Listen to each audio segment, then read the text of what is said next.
Plus qu'une vingtaine de consultants juniors de l'OMS au Congo, venus des 12 départements que compte la République, sont réunis à Wesso, dans le département de la Sanga, sous l'égide du docteur Lucien Manga, représentant résident de l'OMS au Congo, du professeur Gilbert Njessi, directeur général de l'administration et ressources du ministère de la Santé et de la Population, ainsi que des coordonnateurs départementaux de l'OMS au Congo pour participer à une retraite organisée à leur profit en vue d'évaluer et de partager leur expérience afin de trouver de meilleures approches de solutions dans le cadre de la mise en œuvre de la stratégie opérationnelle pour de meilleurs soins de santé en République du Congo. C'est d'abord évaluer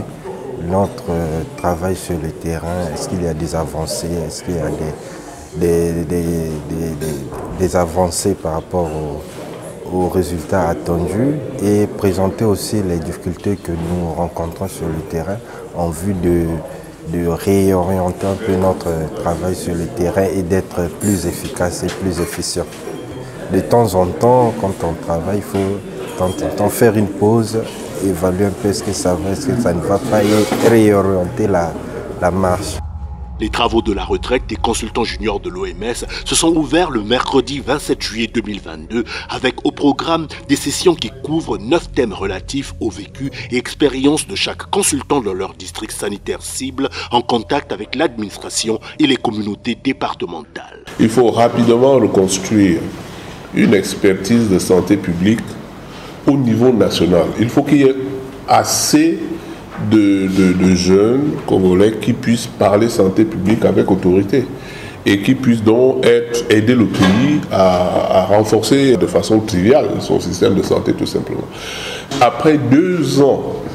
d'expérience, c'est à vous de nous dire et de vous montrer ce que vous êtes devenu, ce que vous avez acquis, ce que vous pouvez contribuer et surtout de nous faire des propositions sur ce que nous on peut faire encore davantage. Comment on peut faire mieux? C'est l'occasion pour ces futurs cadres de la santé en République du Congo d'apporter des descriptions, de faire des contributions et des présentations de résultats après 2 ans d'exercice dans les districts sanitaires en vue de l'amélioration de la collaboration entre les consultants juniors de l'OMS avec les directions départementales et les districts sanitaires afin de l'amélioration des conditions de travail et de l'appui technique de l'OMS pour mieux aborder la nouvelle phase de la mise en œuvre de la stratégie opérationnelle de l'OMS au Congo. C'est un moment capital pour le développement des ressources humaines en matière de santé publique, le développement de l'expertise au niveau des districts sanitaires. Donc moi, en tant que formateur et en même temps en tant qu'employeur au niveau du ministère de la Santé, je suis très content de constater qu'il y a beaucoup d'avancées dans le cadre de la stratégie opérationnelle de l'OMS, dans le cadre de renforcement des districts, de revitalisation des districts sanitaires, avec cette expertise qui a été créée depuis presque 2 ans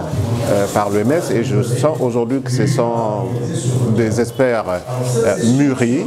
et que nous allons dans la suite pouvoir déployer, sinon injecter dans le système de santé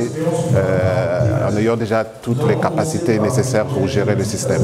Donc là aussi, vous allez faire des témoignages. Après 3 jours de retraite, les consultants juniors de l'OMS au Congo ont retenu des recommandations pour la poursuite de leur mission de terrain auprès des districts sanitaires cibles de l'OMS et au bénéfice des populations des 12 départements du Congo en général. À l'issue des travaux de la retraite, les participants ont formulé les principales recommandations suivantes. Mettre à jour au niveau de chaque district sanitaire la cartographie des formations sanitaires aussi bien publiques que privées.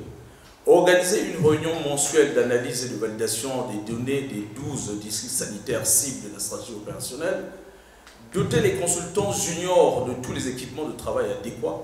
élaborer un plan d'action personnalisé de chaque consultant pour le semestre à venir,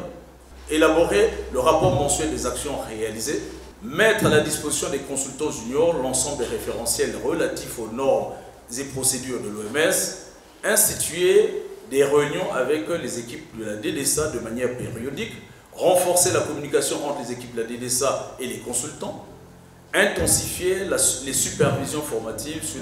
la gestion des supports de collecte et enfin définir les normes procédurales les normes, procédures standards relatives à la collecte mensuelle des données des 18 indicateurs dans les districts sanitaires cibles de l'OMS.